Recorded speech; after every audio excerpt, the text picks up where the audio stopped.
اعوذ باللہ من الشیطان الرجیم بسم اللہ الرحمن الرحیم الطلاق مرتان فامساک بمعروف او تسریح باحسان صدق اللہ العظیم۔ پچھلی نشست میں جو مضامین آئے تھے ان میں سے ایک کے بارے میں مجھے احساس ہوا کہ میں نے ایک بات شروع کی تھی لیکن نامکمل رہ گئی۔ آیت الاختلاف کے بارے میں نے عرض کیا تھا کہ وحدت ادیان کے فلسفے کا ایک جز صحیح ہے، ایک غلط ہے۔ صحیح جز کی وضاحت تو ہو گئی کہ یہ تمام جتنے بھی دنیا میں مذاہب ہیں اور دین ہیں یہ سب اسی دین حق سے نکلی ہوئی شاخیں ہیں۔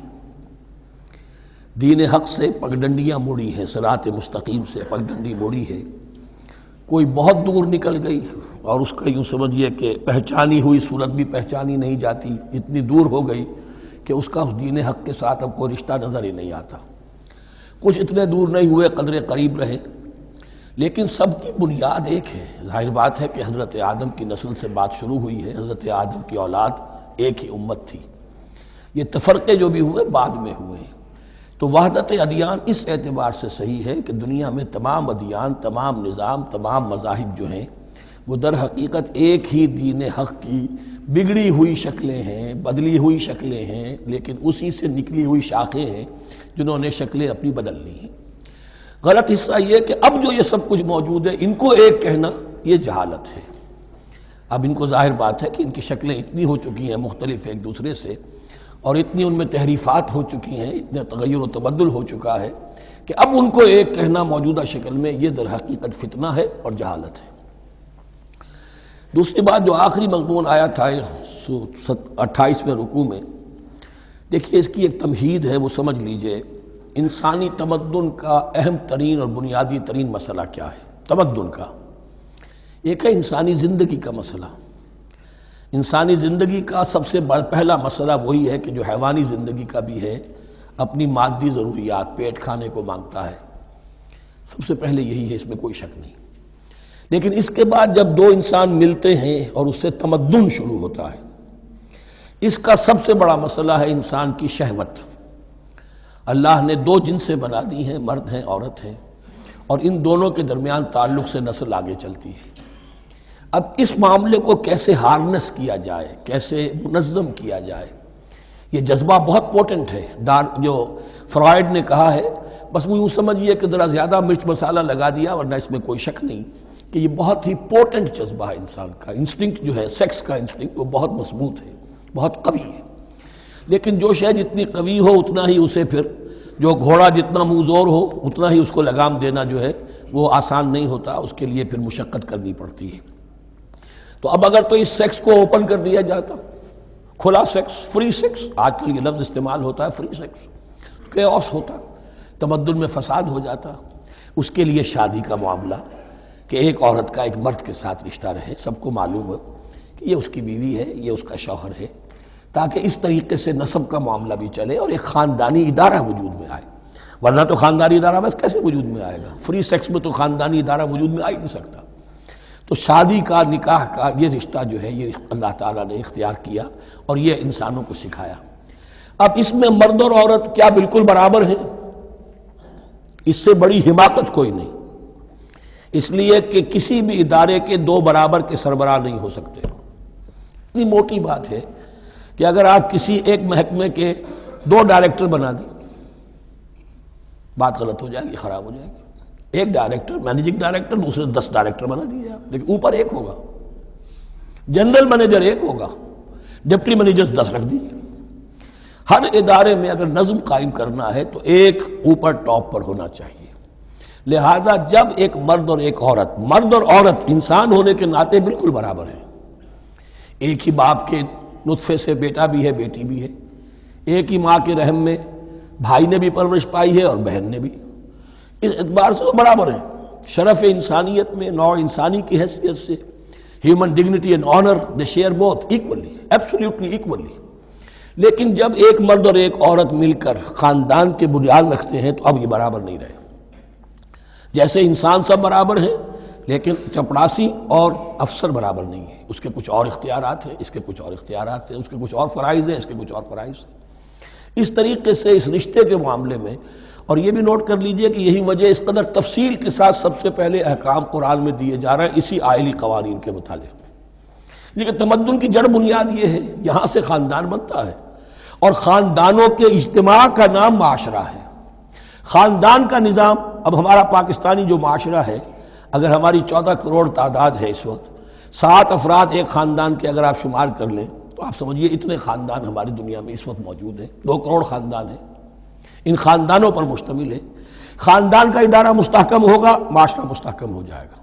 خاندان کے ادارے میں صلاح ہوگی، فلاح ہوگی، معاشرے میں صلاح و فلاح آئے گی.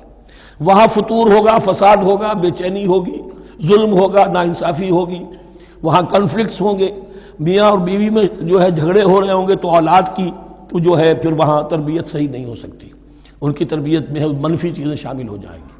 تو یہ ساری چیزیں جس کی وجہ سے بڑی تفصیل سے قرآن مجید میں احکام دیے گئے ہیں آئلی قوانین. ان میں جہاں تک یہ معاملات ہے، طلاق کا معاملہ ہے، اس میں برابر نہیں ہے. شادی کرنے میں عورت کو بھی حق ہے، وہ شادی سے انکار کر دے، جبر نہیں کیا جا سکتا. ایک مرتبہ وہ نکاح میں آ گئی ہے تو اب شوہر کا پلڑا بھاری ہے. شوہر اسے طلاق دے سکتا ہے، اگر ظلم کے ساتھ دے گا اللہ کے ہاں جواب دہی کرے گا اور سب پکڑ ہو جائے گی، لیکن اختیار ہے. وہ خود طلاق نہیں دے سکتی، البتہ طلاق حاصل کر سکتی ہے خلا جسے ہم کہتے ہیں. وہ عدالت کے ذریعے سے، بڑوں کے ذریعے سے، رشتہ داروں کے ذریعے سے خلا کرے، لیکن طلاق دینے کا حق اس کو برابر نہیں ہے مرد کی طرح. اسی طرح اگر ایک طلاق دی تھی مرد نے اور اب یہ عدت پوری نہیں ہوئی ہے، وَبَعُولَتُهُنَّ أَحَقُّ بِرَدِّهِنَّ، اب وہ کہے تو نے طلاق دے دیا، میں تیرے گھر میں بسنے کو تیار نہیں ہوں، نہیں، اختیار مرد کا ہے.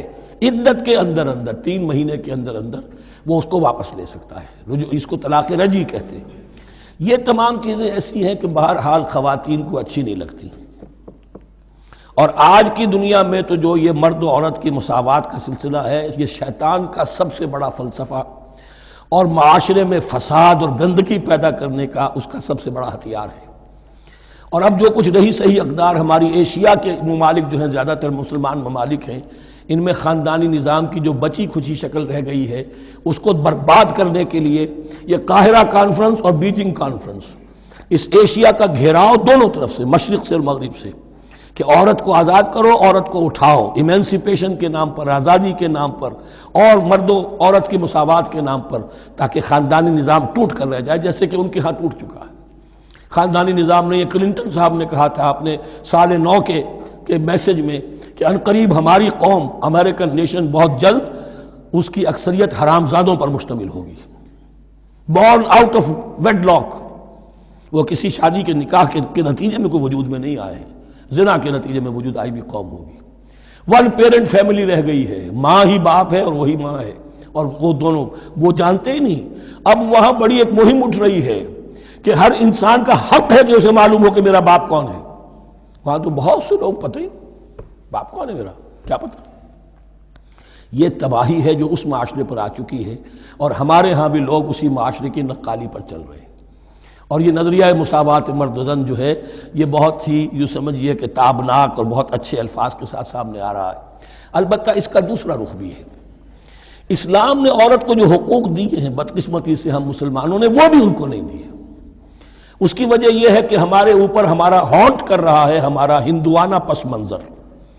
ہندوؤں کے معاشرے میں عورت کی کوئی حیثیت نہیں، نہ اس کی وراثت کا حق ہے، نہ وہ بیوہ ہو جائے تو جینے کا حق تھا اس کو، وہ تو پھر ستی ہو جانا چاہیے اس کو، اس کے لیے تو زندگی کا حق بھی نہیں ہے، وراثت تو بہت دور کی بات رہی، کوئی پراپرٹی کا کوئی سوال نہیں، کسی طرح کی کوئی حیثیت نہیں، کوئی لیگل اینٹیٹی نہیں.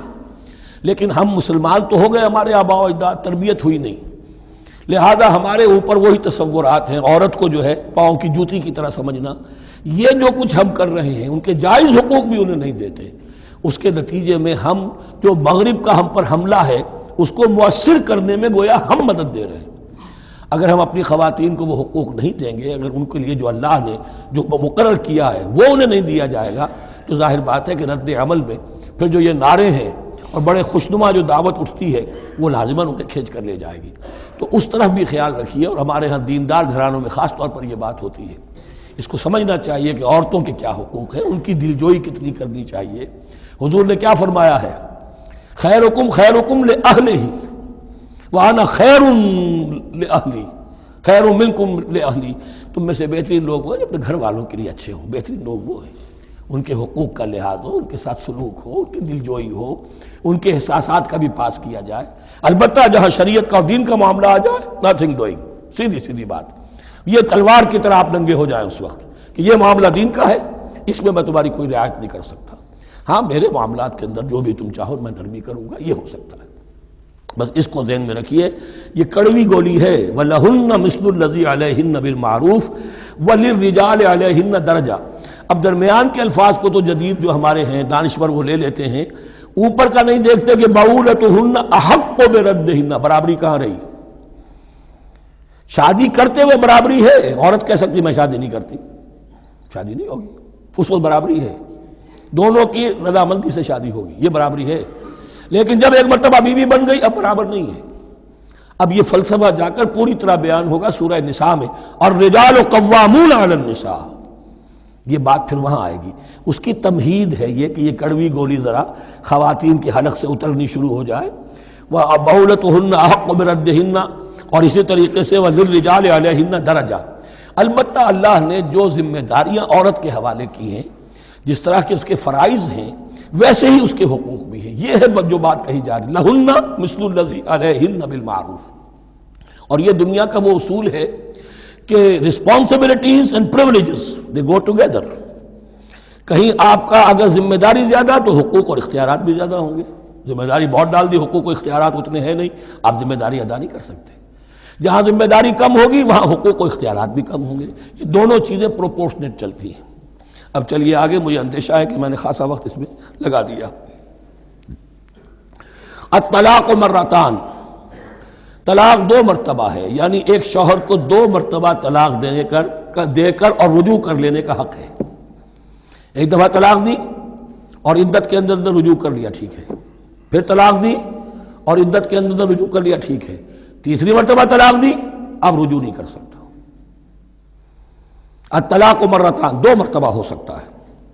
فَإِمْسَاكٌ بِمَعْرُوفٍ أَوْ تَسْرِيحٌ بِإِحْسَانٍ، اب اس کے بعد فیصلہ کرو، یا تو روکو اس کو اپنے گھر میں تو وہ بھی نیکی کے ساتھ، بھلائی کے ساتھ، تنگ کرنے کے لیے نہیں، پریشان کرنے کے لیے نہیں، اور تسریح بِإِحْسَان، یا رخصت کر دینا ہے ایک اچھے بھلے طریقے سے، بھلے مانسوں کی طرح خوبصورتی کے ساتھ، روکو تو بھلائی کے لیے، اور اگر رخصت کرنا ہے تو خوبصورت انداز میں۔ وَلَا يَحِلُّ لَكُمْ أَن تَأْخُذُوا مِمَّا آتَيْتُمُوهُنَّ شَيْئًا، اور تمہارے لیے ہرگز جائز نہیں ہے کہ جو کچھ تم نے انہیں دیا تھا اس میں سے کچھ بھی واپس لو، جو بھی تم نے انہیں مہر دیا تھا اس میں سے کچھ واپس نہیں لے سکتی جب تم طلاق دے رہے ہو۔ ہاں اگر عورت طلاق مانگے تو اسے اپنے مہر میں سے کچھ چھوڑنا پڑے گا، یہ دوسری بات ہے، لیکن جب بر طلاق دے رہا ہے تو پھر وہ نہیں روک اس کو اس میں سے جو بھی کچھ دیا ہو، یہاں تک کہ آیا ہے کہ اگرچہ تم نے ان کو احداہن قنطارا، سونے کے ڈھیر دیے ہوں، ان میں سے بھی کچھ نہیں لے سکتے واپس۔ وَلَا يَحِلُّ لَكُمْ أَن تَأْخُذُوا مِمَّا آتَيْتُمُوهُنَّ شَيْئًا إِلَّا أَن يَخَافَا أَن لَا يُقِيمَا حُدُودَ اللَّهِ، البتہ اگر وہ دونوں یہ سمجھیں کہ ہم حدود اللہ کو قائم نہیں رکھ سکیں گے، مراد کیا ہے کہ فیملی لائف کے ضمن میں جو اللہ نے احکام دیے ہیں، جو آداب ہیں، جو ان کے مقاصد ہیں، وہ ہمارے مابین اتنی موافقت مزاجی نہیں ہے کہ ہم ساتھ چل سکیں۔ ایک عورت اگر یہ محسوس کرتی ہے فَإِنْ خِفْتُمْ أَلَّا يُقِيمَا حُدُودَ اللَّهِ فَلَا جُنَاحَ عَلَيْهِمَا فِي مَا افْتَدَتْ بِهِ، پھر اگر اس کا یہ خیال ہے کہ یہ نہیں رکھ سکیں گے تو پھر کوئی حرج نہیں ہے ان دونوں پر کہ جو کچھ دے دلا کر عورت فدیے میں اپنے آپ کو چھڑا لے، یعنی کہہ کہ ٹھیک ہے تم نے مجھے 10 لاکھ مہر دیا تھا، میں 5 لاکھ تمہیں واپس کرتی ہوں، یا تم نے 10 لاکھ کا میرا مہر رکھا تھا، میں خلا مانگ رہی ہوں، میں صرف 5 لاکھ کا تم سے تقاضا کرتی ہوں، اسے اپنے مہر میں سے کچھ چھوڑنا ہوگا، یہ فدیہ ہے۔ تلک حدود اللہ فلا تعتدوها، یہ اللہ کے حدود ہیں، ان سے تجاوز مت کرو۔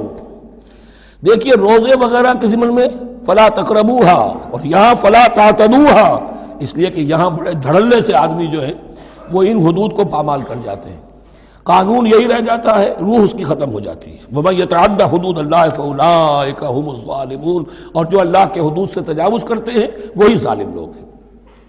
فَإِن طَلَّقَهَا، اب اگر تیسری مرتبہ طلاق دے دی، الطلاق مرتان تو ہو چکا نا، اس کے بارے میں سارے احکام آ گئے، لیکن اب اگر دے دی مراد ہے تیسری مرتبہ، فَإِن طَلَّقَهَا فَلَا تَحِلُّ لَهُ مِن بَعْدِ حَتَّىٰ تَنكِحَ زَوْجًا غَيْرَهُ، تو اب وہ اس کے لیے جائز نہیں ہوگی جب تک کہ وہ عورت کسی اور شوہر سے شادی نہ کرے، اس کو حلالہ کہتے ہیں۔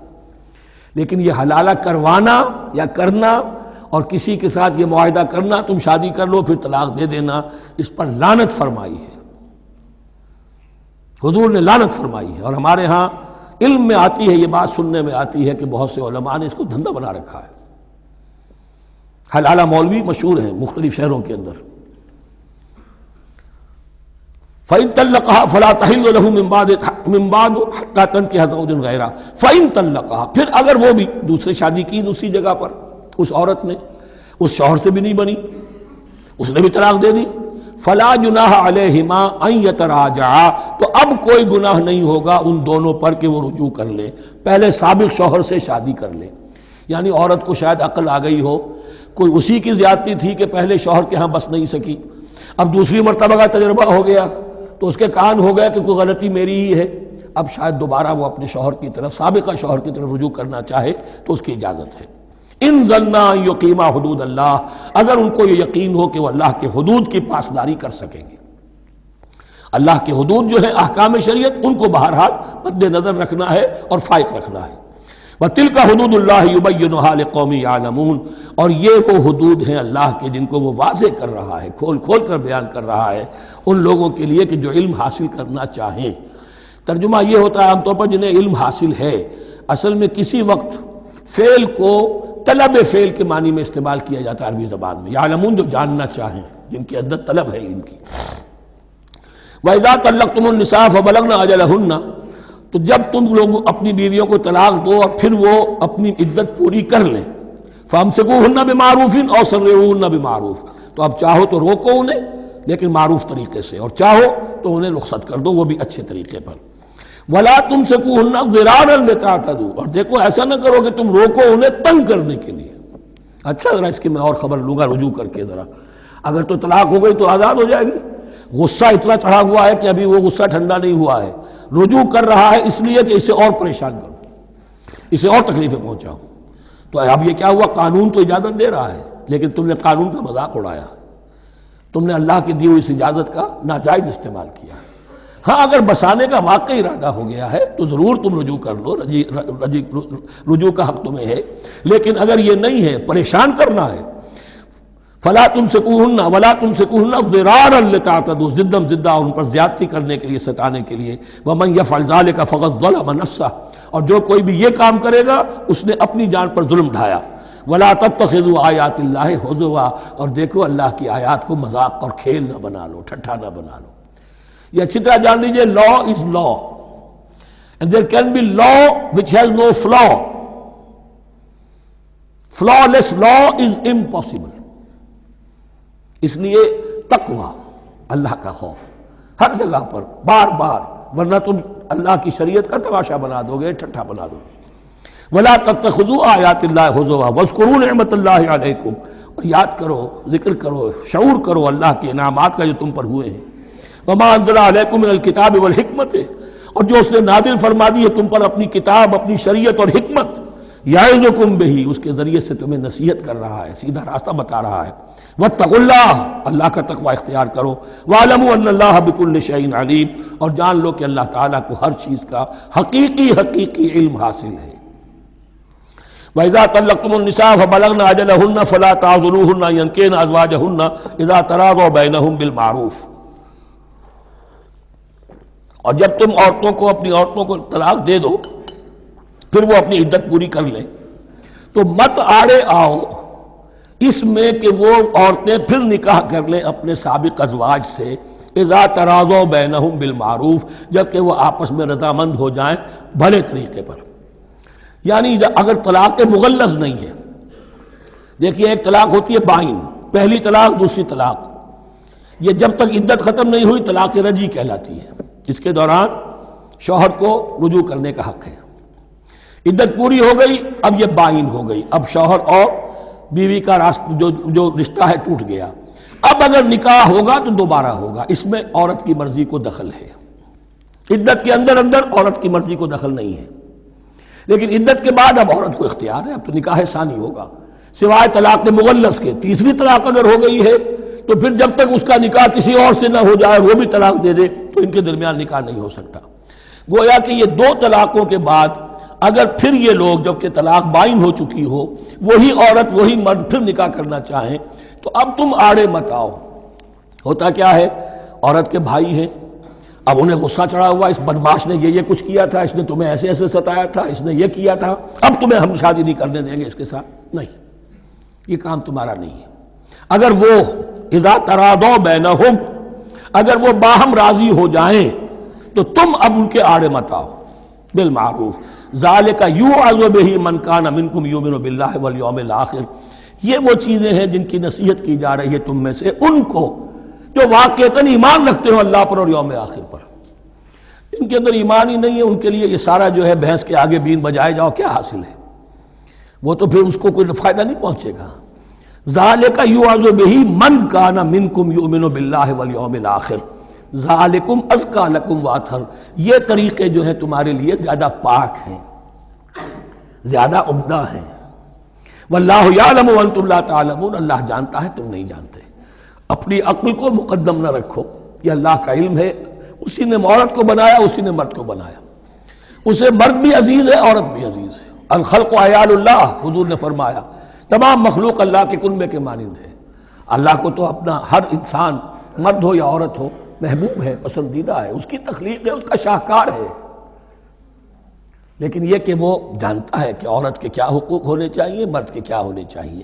لہذا واللہ یعلم وانتم لا تعلمون والوالدات یرضعن اولادہن حولین کاملین، اور والداؤں کے لیے، ماؤں کے لیے ضروری ہے کہ وہ اپنی اولاد کو 2 سال دودھ پلائیں پورا۔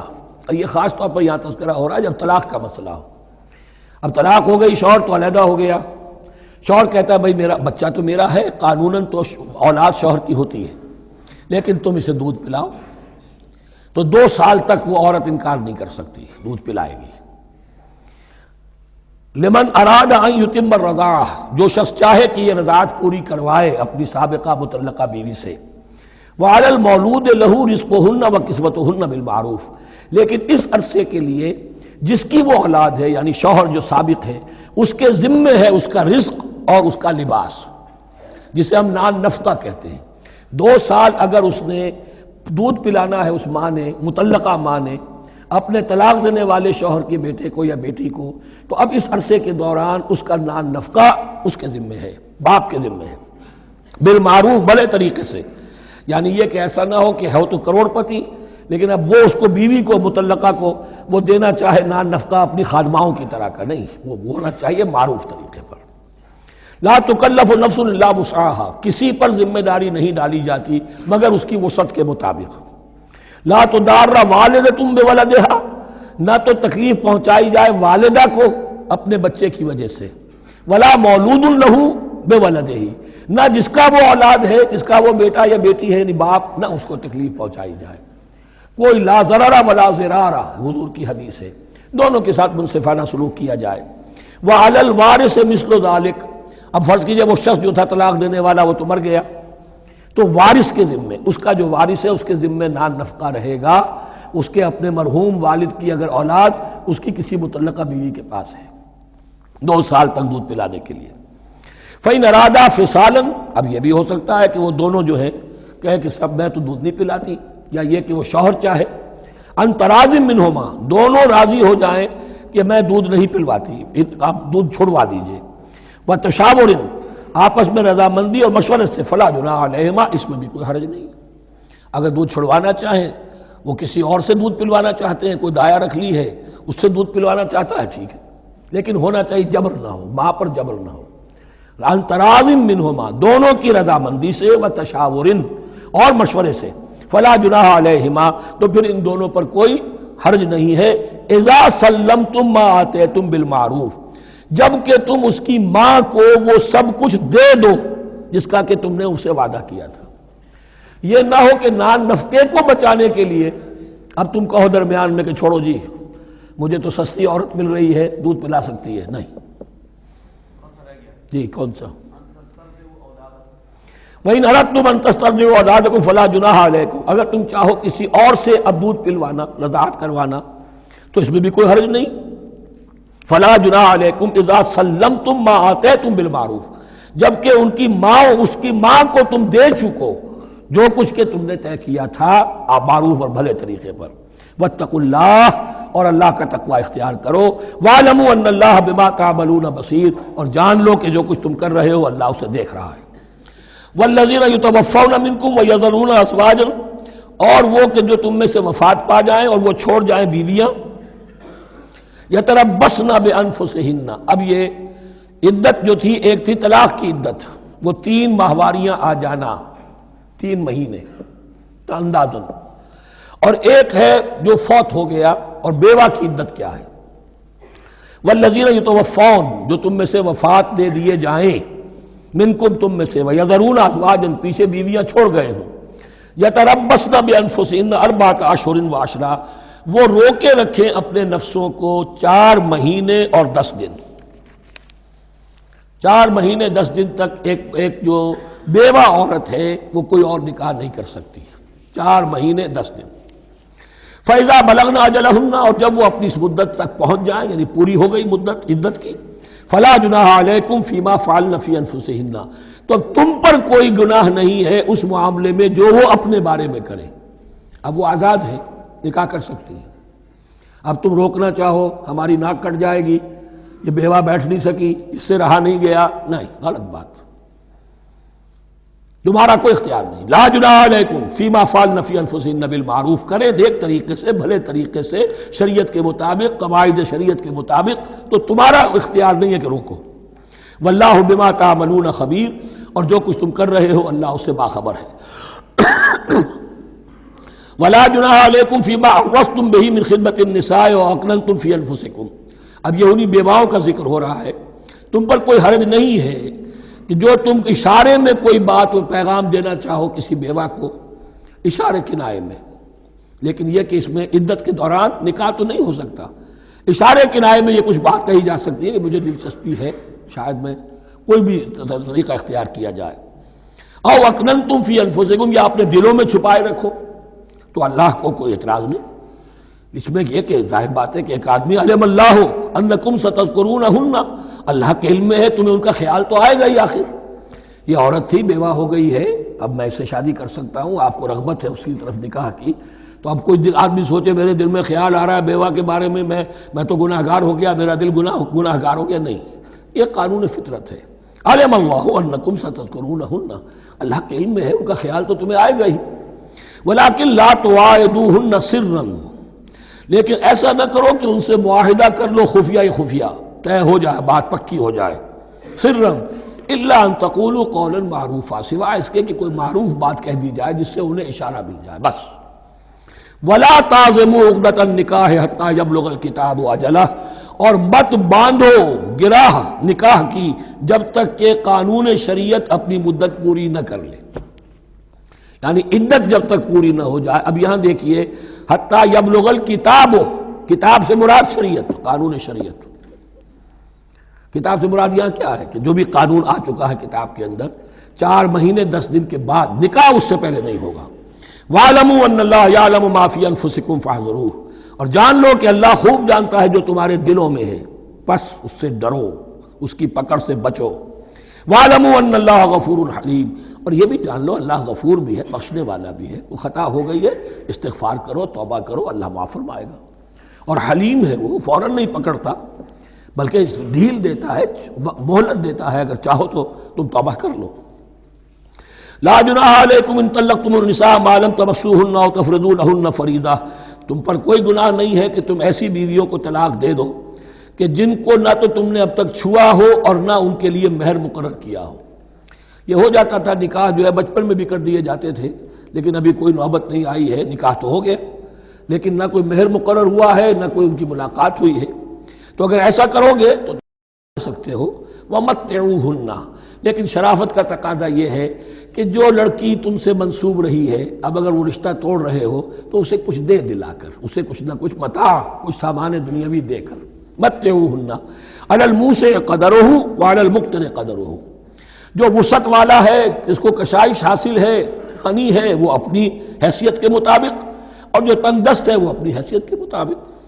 متاعًا بالمعروف، اور یہ ساز و سامان دینا جو ہے یہ بھی بھلے انداز میں ہو، ایسا نہ ہو جو خیرات دی جا رہی ہو.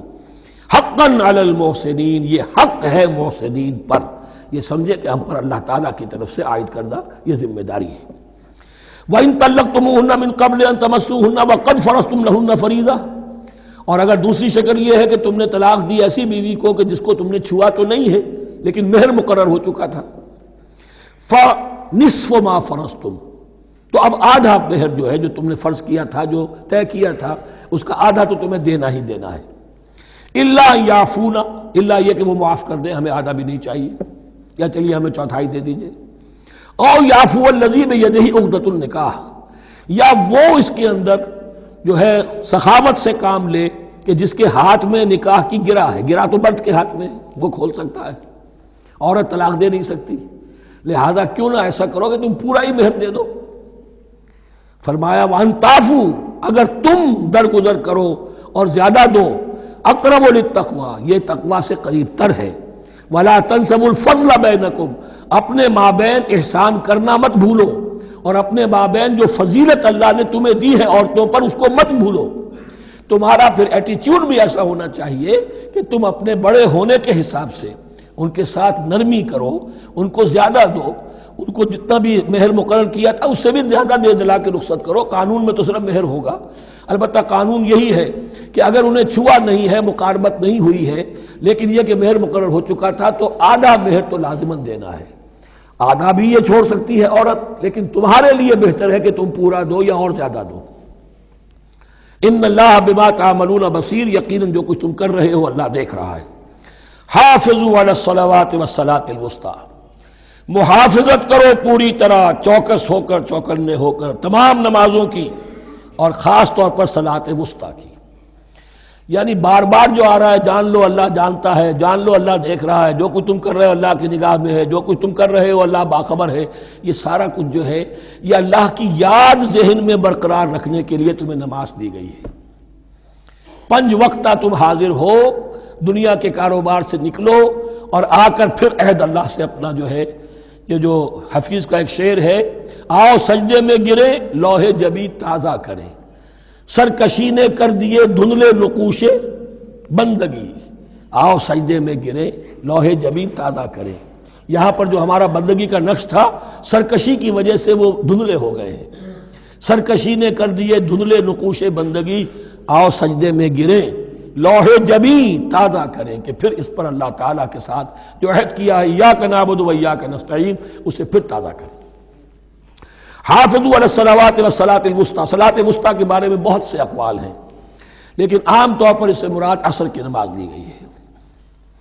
دن میں 2 نمازیں اس سے پہلے ہیں، فجر ہے، ظہر ہے، 2 پھر بعد میں ہیں، مغرب ہے، عشاء ہے۔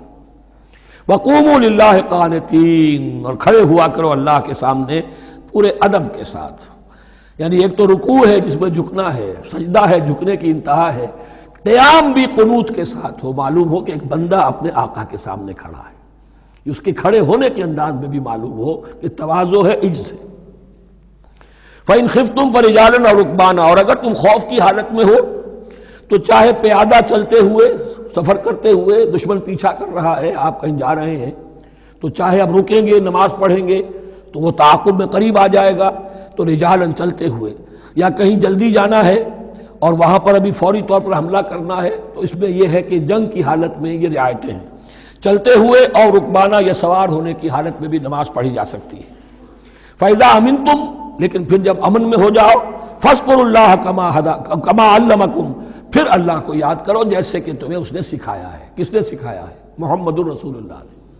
صلو کما رأیتمونی اصلی، نماز پڑھو جیسے کہ تم مجھے دیکھتے ہو میں نماز پڑھتا ہوں۔ وہ ہے اللہ کا سکھایا ہوا، اس لیے کہ یہ بھی ثابت ہے روایات سے کہ حضرت جبرائیل نے آ کر حضور کو نماز پڑھائی ہے، 2 دن پڑھائی ہے۔ ایک دن 5 نمازیں اول وقت میں پڑھائیں، دوسرے دن 5 نمازیں آخری وقت میں پڑھائیں، اور بتا دیا کہ ان نمازوں کا وقت ان اوقات کے دوران ہے۔ تو معلم جو ہے حضور کے نماز کے معاملے میں حضرت جبرائیل ہے، اور اب حضور جو ہے پوری امت کے لیے معلم ہے۔ فَإِذَا أَمِنْتُمْ فَاذْكُرُوا اللَّهَ كَمَا عَلَّمَكُمْ مَا لَمْ تَكُونُوا تَعْلَمُونَ، جو کہ تم نہیں جانتے تھے اللہ نے تمہیں سکھایا ہے۔ وَالَّذِينَ يُتَوَفَّوْنَ مِنْكُمْ وَيَذَرُونَ أَزْوَاجًا، اور پھر دوبارہ لوٹ کر معاملہ آ رہا ہے بیواؤں کا، اور جو لوگ تم میں سے وفات دے دیے جائیں اور وہ چھوڑ جائیں پیچھے بیویاں، وصیۃ لازواجہم متاعا الی الحول غیر اخراج، تو ان کی بیویوں کے لیے وصیت لازماً، اپنی بیویوں کے لیے وصیت لازماً کریں 1 سال تک کے لیے نان نفقے کی، اور بغیر اس کے کہ انہیں گھروں سے نکالا جائے۔ اب یوں سمجھیے اس کو، ایک شخص فوت ہوا، 4 بیویاں ہیں، ایک کے ہاں اولاد تھی، بیٹا تو اسی کا ہے، باقی 3 تو اس کی جو ہیں سوتیلی مائیں ہیں۔ ایک ماں کو تو وہ اپنی ماں سمجھ کر اس کی خدمت کرے گا، باقی 3 کو لائبلٹی سمجھے گا۔ تو فرمایا ایسا نہ ہو کہ فوراً نکال دو کہ جاؤ اپنا راستہ لو، جس سے تمہاری شادی تھی وہ گیا۔ 1 سال کے لیے انہیں گھر سے نہ نکالا جائے اور ان کا نان نفقہ دیا جائے۔ لیکن یہ بھی اصل میں تھا وصیت کا، جب یہ جو قانون آئے گا وراثت کا تو اس سے پہلے کے لیے ہے۔ جیسے کہ والدین کے لیے کہا گیا تھا وصیت کرو، ایسے بیویوں کے لیے بھی کرو۔ جب ان کا حق آ گیا، اس لیے کہ شوہر مر گیا ہے تو بیوی کا حق ہے اس کی وراثت میں، بیوی مر گئی ہے شوہر کا حق ہے اس کی وراثت میں، تو وہ تو وراثت کے اندر حق معین ہو گیا، تو اب یہ وصیت کی ضرورت نہیں۔ اور اسی طرح 1 سال کا نفقہ نہیں ہے، اب نفقہ جو ہے وہ صرف عدت کے دوران کا ہے، جو ہم اس سے پہلے پڑھ چکے ہیں۔ فَإِنْ خَرَجْنَ فَلَا جُنَاحَ عَلَيْكُمْ فِي مَا فَعَلْنَ فِي أَنفُسِهِنَّ، لیکن اگر وہ خود نکل جائیں، ظاہر بات ہے کہ عدت ہوتی 4 مہینے 10 دن، اب تم سال بھر روکو گے تو نہیں ان کو، اگر وہ شادی کر کے کہیں اور جا کے بسنا چاہیں تو تم پر کوئی الزام نہیں آئے گا، جو کچھ وہ کرتی ہیں اپنی جانوں کے بارے میں معروف ہو، بھلے طریقے پر، معروف طریقے پر۔ واللہ عزیز الحکیم، اور یقیناً اللہ تعالیٰ زبردست ہے، حکمت والا۔ وللمطلقات متاع بالمعروف، اسی طرح مطلقات کے لیے بھی ساز و سامان زندگی کی ضروریات ہے معروف طریقے پر، حقاً علی المتقین، لیکن یہ ہے عدت کے وقت تک کے لیے۔ اسی معاملے میں شاہ بانو کیس میں ایک جو فیصلہ دیا تھا، یہ کلکتہ ہائی کورٹ نے، اس پر پھر ہندوستان میں ایجیٹیشن ہوا۔ اس نے یہ فیصلہ دیا تھا کہ کوئی مسلمان اپنی بیوی کو طلاق دے دے تو اب وہ بیوی اگر تو دوسری شادی کر لے تب تو بات دوسری ہے، ورنہ جب تک زندہ رہے گی اس طلاق دینے والے پر اس کا نان نفقہ جو ہے رہے گا پوری زندگی تک۔ اس پر مسلمانوں نے کہا، بھارت کے مسلمانوں نے، یہ ہماری شریعت میں دخل اندازی ہے، شریعت نے صرف عدت تک کا حق رکھا ہے مطلقہ کے لیے، تم ساری زندگی کہاں سے لا رہے ہو؟ پھر وہ فساد ہوا، پھر بہت سے لوگوں نے جانیں دیں، پھر جو ہے ایجیٹیشن ہوا، لیکن پھر راجیو گاندھی کو گھٹنے ٹیکنے پڑے، اور پھر قانون بنا دیا گیا بھارت میں کہ کوئی عدالت ہندوستان کی including supreme court of India مسلمانوں کے آئلی قوانین میں دخل نہیں دے سکتی۔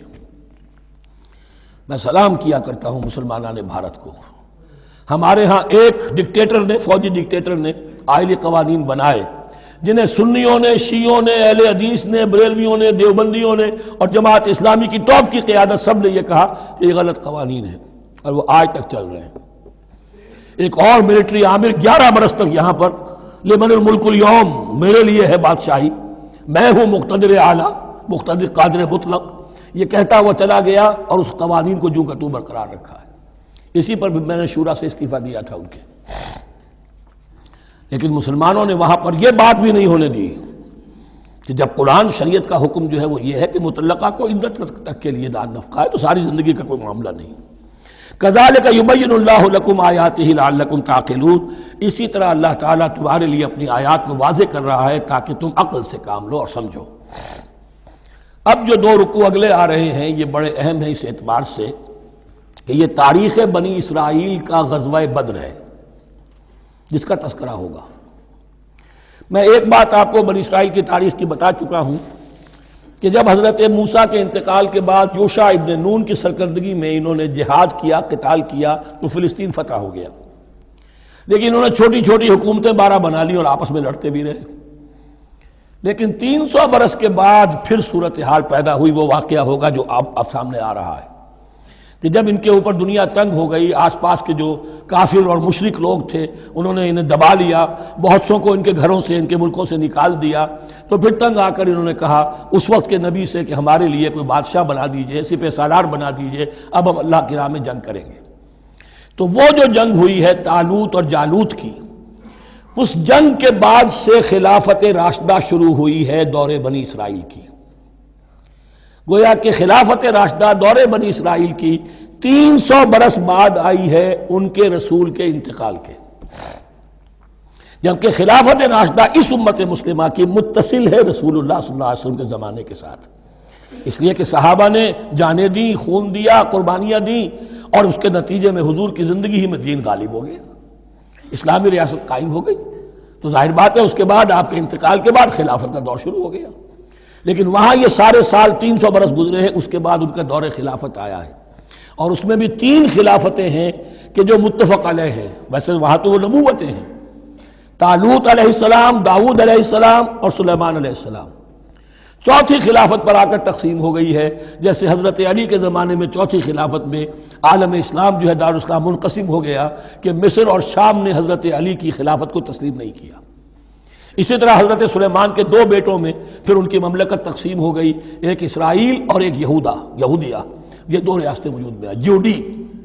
بہرحال یہ جو واقعہ تھا کہ جس کے بعد خلافت راشدہ شروع ہو رہی ہے، اسلام کا غلبہ شروع ہو رہا ہے حضرت موسیٰ کی تاریخ میں، وہ ہے طالوت اور جالوت کی جنگ۔ اس کے لیے اب یہاں پر تذکرہ ہو رہا ہے، اور یہ بھی ایک آئینہ دکھایا جا رہا ہے صحابہ کرام کو، اب یہی مرحلہ تمہیں درپیش ہے۔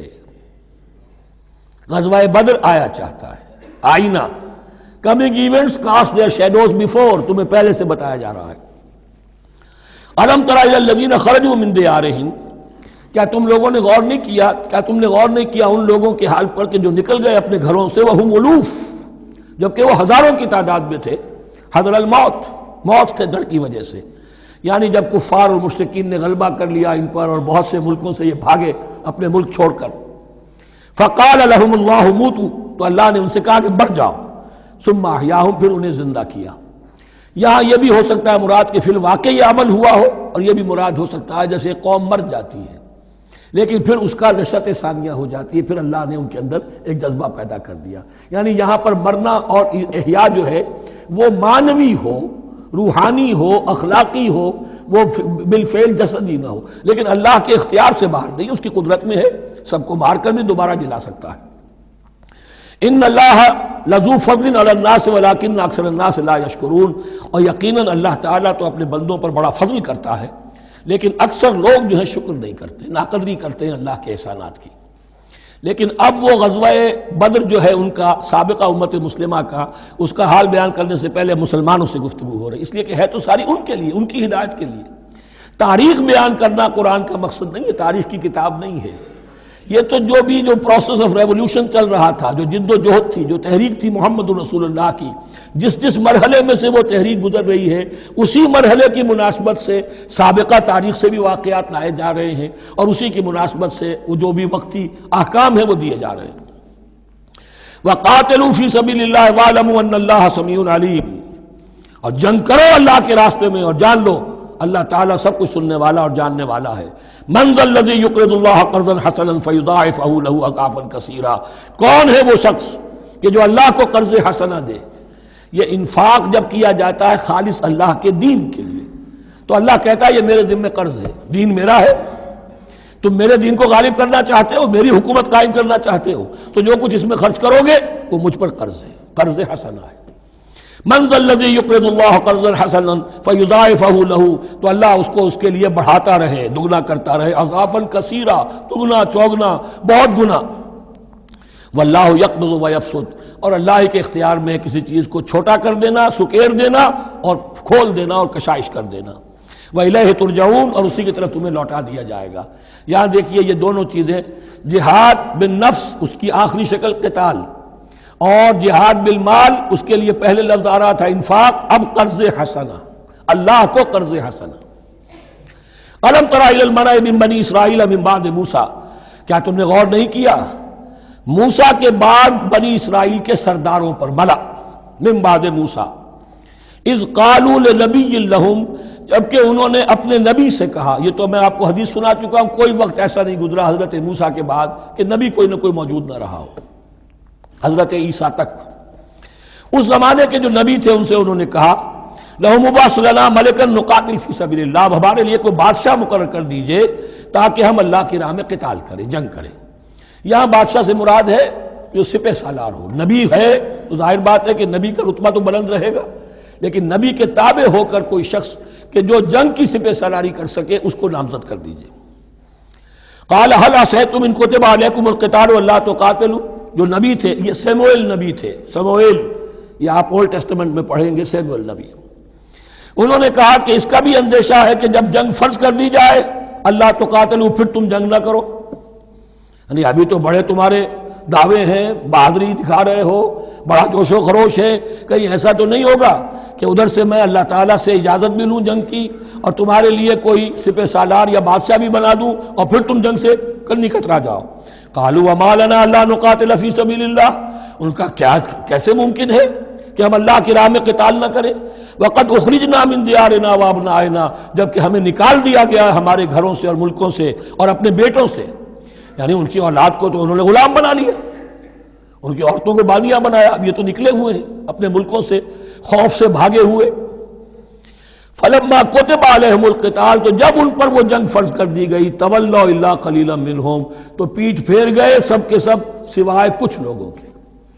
یہ گویا کہ تنبیہ کی جا رہی ہے، مسلمانوں تم بھی بہت کہتے رہے ہو کہ حضور ہمیں جنگ کی اجازت ملنی چاہیے، ہم کب تک یہ ظلم سہیں گے، لیکن ایسا نہ ہو، دیکھو اب جب جنگ کا حکم آئے، اب پڑھ چکے ہم وہ آیت کتب علیکم القتال وہو کرہ لکم، اب اچھی نہیں لگ رہی جنگ، جان تو پیاری ہے، تو اب دکھا دیا گیا وہاں بھی یہ ہوا۔ واللہ علیم بالظالمین، اور اللہ ایسے ظالموں سے خوب باخبر ہے۔ وقال لهم نبیہم، اور ان سے کہا ان کے نبی نے، ان اللہ قد بعث لکم طالوت ملکا، تمہارے لیے اللہ تعالیٰ نے طالوت کو بادشاہ مقرر کیا ہے۔ ان کا نام تورات میں آیا ہے سول یا ساؤل، SAUL۔ اب یہ سمجھ میں نہیں آتا، ہو سکتا ہے کہ اصل نام ساؤل ہو، لیکن چونکہ وہ بہت قداور تھے، طول قداور، اس لیے ان کا ایک صفاتی نام ہو طالوت۔ قرآن مجید نے صفاتی نام لیا ہے کہ وہ بہت قداور تھے۔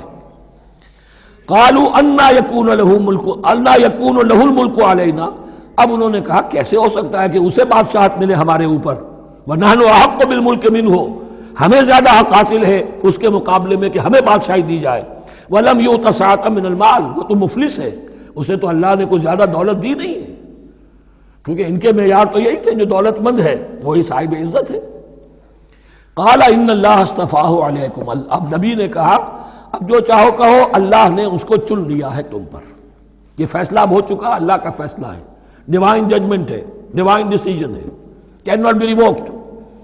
وزادہ بسطۃ فی العلم والجسم، اور اسے کشادگی عطا کی ہے علم اور جسم دونوں چیزوں میں، قداور ہے، طاقتور ہے، اور اسی طریقے سے علم اور فہم دیا ہے۔ تم دولت دیکھتے ہو، اللہ نے چنا ہے ان دو چیزوں کی بنا پر، جسمانی طاقت، جسمانی قوت، اس دور میں ظاہر بات ہے اس کی بہت ضرورت تھی، اور دوسرے یہ کہ اسے علم دیا ہے، فہم دیا ہے، سمجھ دی ہے، دانش دی ہے۔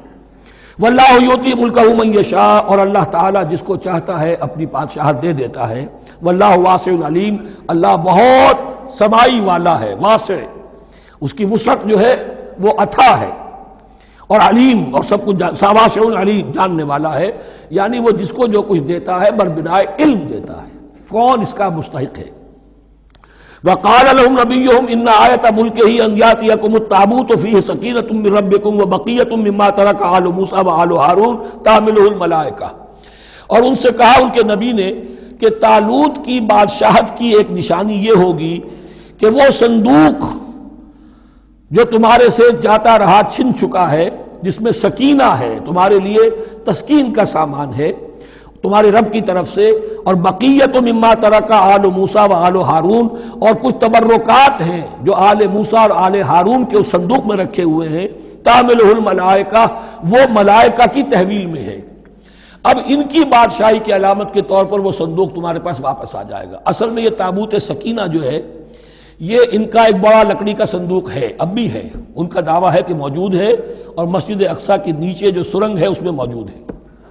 بعض ذرائع سے فوٹو لے کر بھی انہوں نے ڈاکومنٹری فلم بھی ابھی دکھا دی ہے کہ موجود ہے۔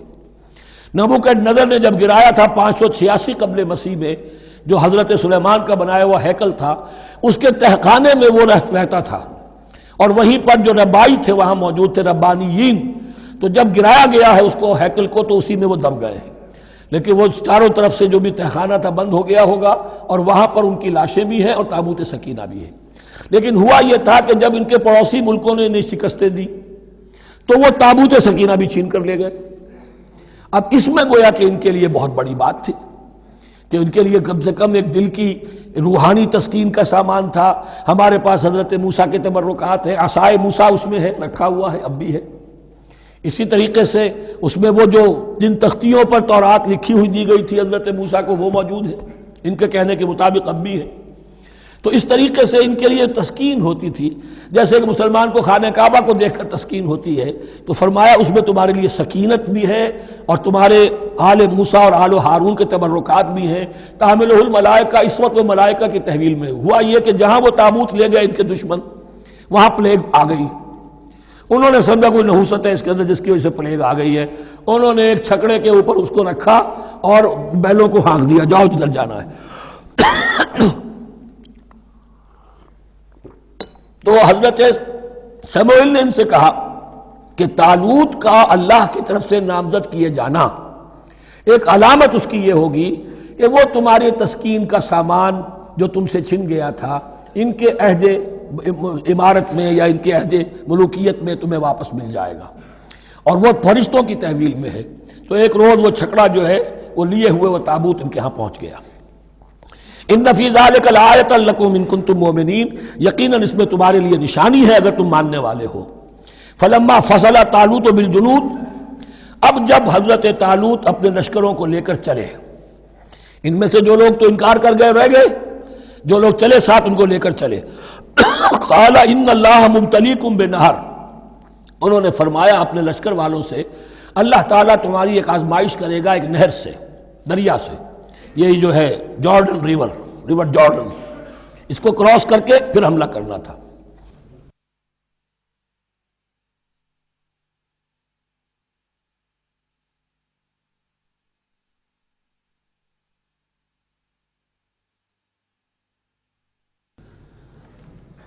بسم اللہ اولہ وآخرہ.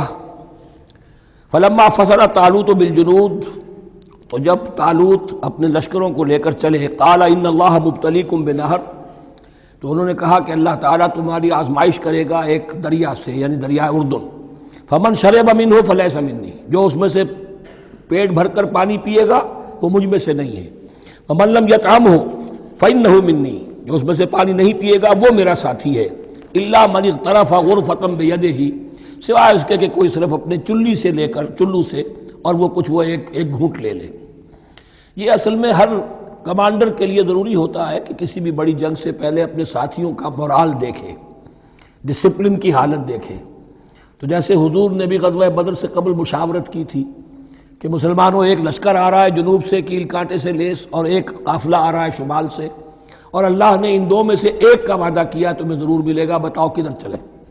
اندازہ ہو گیا کچھ لوگ جو کمزوری دکھا رہے تھے انہوں نے کہا چلے جی پہلے قافلہ لوٹ لیں، اور جو لوگ تھے باہمت انہوں نے کہا جو حضور آپ کی ارادہ ہو، جو آپ کا منشا ہو. تو یہاں بھی انہوں نے اس سے ٹیسٹ کیا ہے کہ آیا وہ میرے حکم کی پابندی کرتے ہیں یا نہیں کرتے.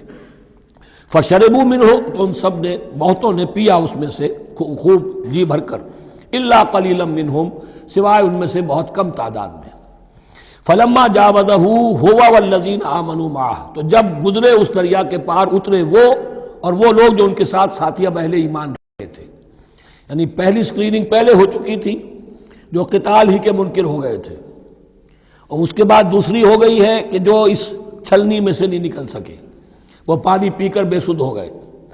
یہ ایسا ہی ہے جیسے غزوہ احد میں حضور صلی اللہ علیہ وسلم کے ساتھ 1000 آدمی مدینے سے نکلے تھے اور پھر عین وقت پر 300 آدمی ساتھ چھوڑ کر چلے گئے. تو جب انہوں نے دریا پار کر لیا، انہوں نے اور ان کے ساتھی اہل ایمان نے، قالوا لا طاقت لنا اليوم بجالوت وجنودہ، تو انہوں نے کہا کہ ہمارے اندر تو واقعتاً طاقت نہیں ہے کہ ہم جالوت کا اور اس کے لشکروں کا مقابلہ کر سکیں.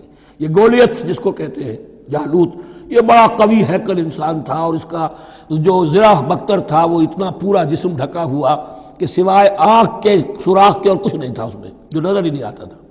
تو اس نے مبارزت کی اور کوئی بھی مقابلے پر نہیں آ رہا تھا. قال الذين يظنون انهم ملاقو الله كم من فئة قليلة غلبت فئة كثيرة باذن الله، تو کہا ان لوگوں نے جو یقین رکھتے تھے کہ اللہ سے ملاقات کرنی ہے کہ کئی مرتبہ ایسا ہوا ہے، کتنی مرتبہ ایسا ہوا ہے کہ چھوٹی جماعت غالب آ گئی ہے بڑی جماعت پر اللہ کے حکم سے. یعنی آگے بڑھو، ہمت کرو، اپنی جو ہے کم ہمتی کا ثبوت نہ دو، اللہ تعالیٰ کی نصرت سے، اللہ کی مدد سے تمہیں فتح حاصل ہو جائے گی۔ واللہ مع الصابرین، اللہ تو صابروں کے ساتھ ہے۔ ولما برزوا لجالوت وجنودہ، تو جب وہ سامنے آئے جالوت اور اس کے لشکروں کے، برزا ظاہر ہو جانا، سامنے آمنے سامنے آ جانا، اب ادھر ان کا لشکر ہے طالوت علیہ السلام کا، اور ادھر وہ جالوت کا لشکر ہے۔ قالوا، اب انہوں نے دعا کی، ربنا افرغ علینا صبرا، اے اللہ ہم پر صبر انڈھیل دے۔ یہ افرغ کا لفظ ہوتا ہے کسی برتن سے پانی اس طرح گرا دینا کسی کے اوپر کہ وہ برتن خالی ہو جائے، گھڑوں پانی ڈال دینا یا کچھ اور برتن میں سے۔ افرغ علینا صبرا، ہم پر صبر انڈھیل دے، صبر کی بارش فرما دے۔ ربنا افرغ علینا صبرا وثبت اقدامنا، اور ہمارے قدموں کو جما دے، وانصرنا علی القوم الکافرین، اور ہماری مدد فرما ان کافروں کے مقابلے میں۔ یہی دعا گویا کہ تلقین کی جا رہی ہے اہل ایمان کو کہ جب بدر کے موقع پر تمہارا مقابلہ ہوگا تو تمہیں یہ دعا کرنی چاہیے۔ فَهَزَمُوهُمْ بِإِذْنِ اللَّهِ، تو انہوں نے بھگا دیا ان کو اللہ کے حکم سے، اللہ کے اذن سے، اللہ کی مشیت سے۔ وَقَتَلَ داود جالوتا، اور قتل کیا جالوت کو داود نے۔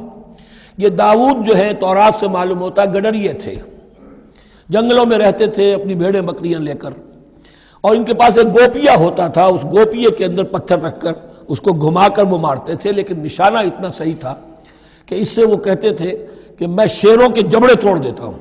جب کبھی شیر آتے ہیں میرے بھیڑوں بکریوں کے گلوں پر حملے کے لیے، تو جب وہ آ گئے اتفاق سے، جب لشکر آمنے سامنے تھے، ادھر جالوت للکار رہا ہے آئے کوئی میرے مقابلے میں، ادھر سب کے سب سہمے کھڑے ہیں، کوئی آگے نہیں نکل رہا، تو حضرت طالوت آئے، یہ حضرت داود آ گئے اتفاقاً۔ کہا معلوم ہوا کیا سچویشن ہے، یہ ہے کہ اچھا ٹھیک ہے، میں اس غیر مختون کا میں معاملہ کرتا ہوں، اس لیے کہ یہ ان کے یہاں سب سے بڑی گالی تھی۔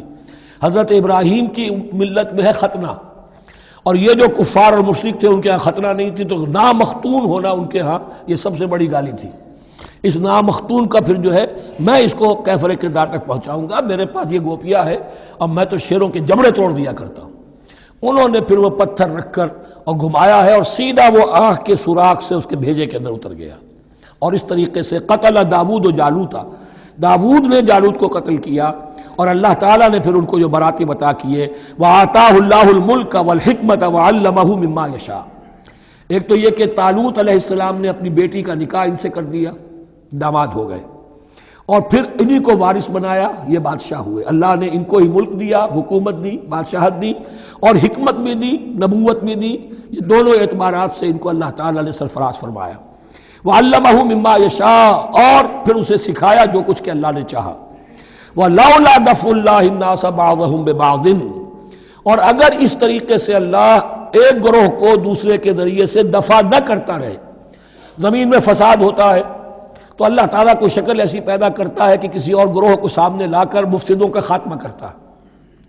اگر ایسا نہ ہوتا، وَلَوْلَا دَفْعُ اللَّهِ النَّاسَ بَعْضَهُمْ بِبَعْضٍ لَفَسَدَتِ الْأَرْضُ، تو زمین میں فساد ہی فساد پھیل گیا ہوتا۔ اللہ تعالیٰ نے ان جنگوں کے ذریعے سے ہر بڑا فرعون جو آتا، ہر فرعون موسیٰ، اللہ تعالیٰ نے کوئی نہ کوئی اس کے لیے علاج تجویز کیا ہوا ہے۔ وَلَوْلَا دَفْعُ اللَّهِ النَّاسَ بَعْضَهُمْ بِبَعْضٍ لفسدت الارض ولكن اللہ ذو فضل علی العالمین، لیکن اللہ تعالیٰ تو تمام جہانوں پر بڑا فضل کرنے والا ہے۔ تلک آیات اللہ نتلوها علیک بالحق، یہ اللہ کی آیات ہیں جو ہم پڑھ کر آپ کو سنا رہے ہیں حق کے ساتھ۔ یہ قول گویا کہ حضرت جبرائیل کی طرف منسوب ہوگا، یہ اللہ کی آیات ہیں اے مسلمانوں، اے محمد صلی اللہ علیہ وسلم، جو ہم آپ کو سنا رہے ہیں حق کے ساتھ۔ وَإِنَّكَ لَمِنَ الْمُرْسَلِينَ، اور یقیناً اے محمد صلی اللہ علیہ وسلم آپ رسولوں میں سے ہیں۔ تِلْكَ الرُّسُلُ فَضَّلْنَا بَعْضَهُمْ عَلَى بَعْضٍ، ایک بہت اہم قانون بیان ہو رہا ہے، ان رسولوں میں سے ہم نے بعض کو بعض پر فضیلت دی ہے۔ یہ میں پہلے بیان کر چکا ہوں کل، تفریق بین الرسل کفر ہے، تفضیل یہ قرآن سے ثابت ہے، کوئی افضل ہے اور کوئی مفضول ہے، کسی کو کسی اعتبار سے فضیلت ہے، کسی کو کسی اور اعتبار سے فضیلت، جزوی فضیلت ہے، مختلف لوگوں کی ہو سکتی ہے، کلی فضیلت تمام انبیاء اور رسول پر محمد الرسول اللہ کو حاصل ہے۔ تلک الرسل فضلنا بعضهم علی بعض منهم من کلم اللہ، ان میں سے وہ بھی تھے جن سے اللہ نے کلام فرمایا، حضرت موسیٰ علیہ السلام۔ ورفع بعضهم درجات، اور بعضوں کے اور کسی اعتبار سے درجات بڑھا دیے۔ وآتینا عیسی ابن مریم، اور ہم نے عیسیٰ ابن مریم کو البینات بڑے کھلے معجزے دیے، وَأَيَّدْنَاهُ بِرُوحِ الْقُدُسِ اور ان کی مدد فرمائی حضرت جبرائیل کے ساتھ۔ وَلَوْ شَاءَ اللَّهُ مَا اقْتَتَلَ الَّذِينَ مِن بَعْدِهِمْ مِن بَعْدِ مَا جَاءَتْهُمُ الْبَيِّنَاتُ لیکن اللہ چاہتا تو یہ آپس میں نہ لڑتے جھگڑتے، نہ یہودیوں کی آپس میں جنگیں ہوتی، نہ یہودیوں اور نصرانیوں کی ہوتی، نہ نصرانیوں کے فرقے ایک دوسرے سے لڑتے۔ وَلَوْ شَاءَ اللَّهُ مَا اقْتَتَلَ الَّذِينَ مِن بَعْدِهِمْ مِن بَعْدِ مَا جَاءَتْهُمُ الْبَيِّنَاتُ اس کے بعد کہ ان کے پاس واضح تعلیمات آ چکی تھیں۔ وَلَٰكِنِ اخْتَلَفُوا لیکن انہوں نے اختلاف کیا۔ فَمِنْهُمْ مَنْ آمَنَ وَمِنْهُمْ مَنْ كَفَرَ ان میں وہ بھی ہیں جو ایمان لے آئیں گے اور ان میں وہ بھی ہیں جو کفر پر اڑ گئے ہیں۔ وَلَوْ شَاءَ اللَّهُ مَا اقْتَتَلُوا اگر اللہ چاہتا ان پر لازم کر دیتا، یعنی جبرن تکوینی طور پر، تو اختلاف نہ کرتے جھگڑتے نہ۔ وَلَٰكِنَّ اللَّهَ يَفْعَلُ مَا يُرِيدُ لیکن اللہ تو کرتا ہے جو چاہتا ہے۔ اللہ نے جو دنیا کو اس حکمت پر بنایا ہے کہ یہ دنیا کی زندگی آزمائش ہے، آزمائش کے لیے آزادی دی ہے، تو جو شخص غلط راستے پر جانا چاہے اسے آزادی ہے، جو صحیح راستے پر آنا چاہے اسے آزادی ہے۔ بارک اللہ لی و لکم فی القرآن العظیم ونفعنی وإیاکم